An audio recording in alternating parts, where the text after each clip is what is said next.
مش لاقي الطريق ليه؟ مش لاقي الطريق وسط الابتلاء ليه؟ الاتصال بالله نقطة تحول في حياة كل مبتلى. ربنا ما ابتلاكش عشان ما بيحبكش، ربنا ما ابتلاكش عشان يضيق عليك، ربنا ابتلاك عشان تجري عليه فيحول لك كل حاجة في حياتك، فيبقى لحظة رفعة ايدك لربنا نقطة تحول في حياتك كلها، نقطة تحول. كثير من الناس يقول لك انا كان مقابلتي مع فلان نقطة تحول في حياتي، انا كان الانترفيو اللي عملته في الشركة الفلانية لما عجبت المديرين بتوعي نقطة تحول في حياتي، انا لما قابلت فلان الغني وخلاني امسك اعماله نقطة تحول في حياتي. اخطر نقطة تحول ممكن تبقى في حياتك هي اتصالك بالله. قال رسول الله صلى الله عليه وسلم ان الله حيي كريم.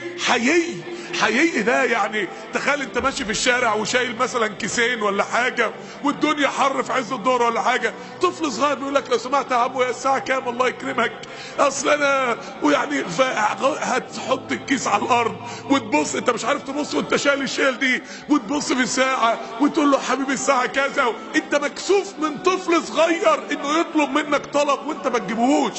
ولله المثل الاعلى، فما بالك بالحيي لما انت تطلب من الله. الله حيي، الله يستحي انك انت رفعت ايدك دي تنزل من غير تغيير في حياتك. الله يستحي، ان الله حيي كريم يستحي اذا رفع احدكم اليه يده ان يردهما صفرا. ربنا لا يمكن يخلي حياتك بعد رفعة ايدك زي حياتك قبل رفعة ايدك. ارفع ايدك ومد ايدك لربنا. لو ما كنتش مرضت، لو ما كنتش ابتليت، ما كانتش كلمة يا رب طلعت من قلبك.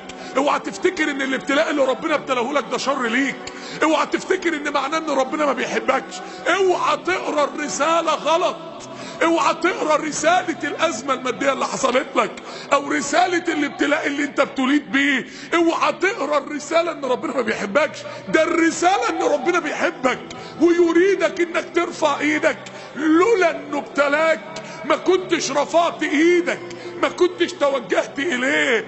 نقطة تحول ان ربنا سبحانه وتعالى اتصالك بيه يبقى نقطة تحول في حياتك كلها. تخيل كده واحد جاب لك تورتايه النهارده مثلا فخمه وكلها فواكه، وتاني يوم قام جايب لك شوكولاته بالمكسرات، تالت يوم قام جايب لك طبق حلويات شرقيه مستورد ربع، فجه مره كل يوم يجيب لك حاجه حلوه قوي كل يوم، فمره بعد سنين بعد آلاف المرات كل يوم يجيب لك حاجة من أجمل ما لذ وطاب، فمرة قام جايب لك علبة رمادي كده مقفولة، علبة لونها داكن كده مقفولة تتجعز منها ولا تبقى موقن ان برضه جواها حاجة حلوة، يقينا جواها تورتاية بس هي العلبة رمادي. اهو ده الابتلاء. هو ربنا عمل فيك ايه؟ ربنا خذلك امتى؟ ربنا سابك امتى؟ ربنا تخلى عنك امتى؟ هو الاسهل ان ربنا يدي لشاب كبد في جسمه ولا ان ربنا يديله شقة يتجوز فيها؟ شقة لو راحت هيحصل ايه؟ انما الكبد ده لو راح الدنيا كلها لو من ايديك محدش هيقدر يعمل لك حاجة ولا حد هيقدر يقدم لك ولا يأخر لك. اللي ربنا اداهولك اعلى مليار مرة من اللي انت نفسك فيه، اللي ربنا اداهولك اغلى مليار مرة من اللي انت نفسك فيه، اداك الاعلى واداك الاغلى واداك الاكرم. ما يعملكش الباقي ليه؟ انك انت تعرف مين هو الله سبحانه وتعالى، مين هو المجيب سبحانه وتعالى، انك انت تتصل بالله، انك تقرا رسالة الابتلاء صح وتعرف انها رسالة ليك من ربنا. ربنا بيردك ليه وربنا سبحانه وتعالى بيرجعك ليه. واحد يعني راح يحلق عند يعني حلاق رجالي كوافير رجالي، فبيقول للراجل بيقول له يا عم هو مين اللي قال ان ربنا موجود؟ قال له انت بتقول ايه؟ قال له يا عم امال كل المظلومين دول متسابين ليه؟ والمرضى دول متسابين ليه؟ والفقراء دول متسابين ليه؟ لو كان ربنا موجود امال كل دول متسابين ليه؟ فالراجل قال له طب نتقابل بكره. فالراجل راح له بكره تاني يوم قال له يا اخي سبحان الله يعني مفيش حلاقين في البلد. قال له ازاي؟